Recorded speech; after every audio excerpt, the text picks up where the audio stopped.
Everybody, so we're just gonna we're not gonna go over the voting right now of the voting. We're just gonna go take an glance overview of the actual ballot itself and what some of the changes that have been applied to it. So we're gonna go into the reading portion of it, and so again, you have to breathe with your timing, make eye contact, and don't slouch like I'm slouching, but if you're at a desk or whatever, or you're at a podium, you have something to lean on. But in any case, so all of those things, and so you try not to paraphrase, but you want to take a quick glance and read it as it is. So we'll do this here. The elections in California is what the topic is here. Okay, so it says the top two candidates Open Primary Act requires that all candidates of a voter-nominated office be listed on the same ballot. Previously known as partisan offices, voter-nominated offices are state legislative offices, U.S. congressional offices, and state constitutional offices. In both open primary and general elections, you can vote for any candidate regardless of what party preference you indicated on your voter registration form. In primary election, the two candidates receiving the most votes, regardless of the party preference, move on the general election. If the candidate receives a majority of the vote, 50% to 1, general election still must be held. California's open primary systems does not apply to candidates running for U.S. President, county, central committee, or local offices. Write-in candidates, you have to breathe a little bit. Write-in candidates for voter-nominated, paraphrase two, and just take a quick glance.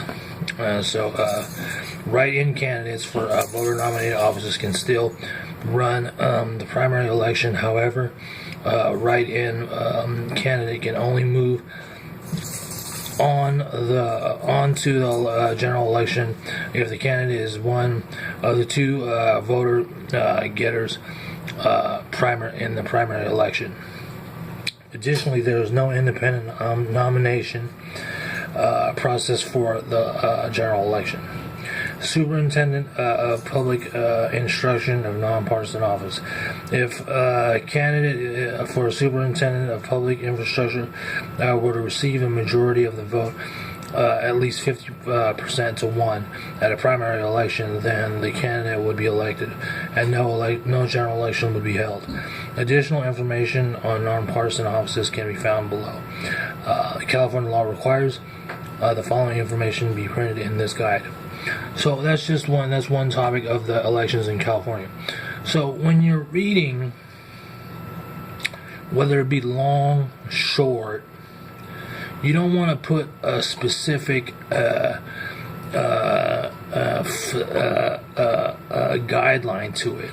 Although you can, but you don't want to get stuck into that, especially if it's long. It was a long reading,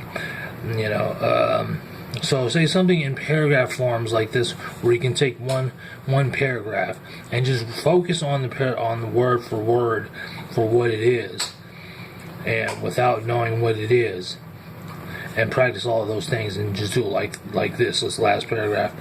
And here, the superintendent. The superintendent of public instruction is a nonpartisan office.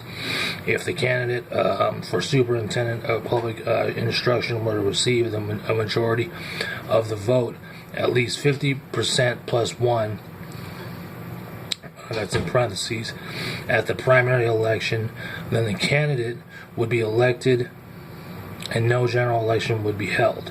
Additional information on the nonpartisan offices can be found below.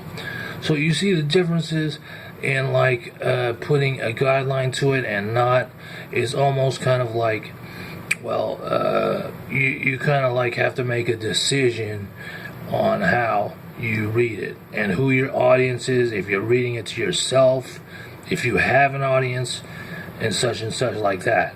Because, and if you're reading it to yourself, a lot of people just by nature can just follow what it is that you're reading by yourself to understand it. But if you're doing it for an audience, or you're doing it for some type of a class or a course or something, then there's specific guidelines that you go by, and tips and rules that you and tips and guidelines and rules that you go by to help you sound better, to sound more convincing, to sound more authentic, and stuff like that. So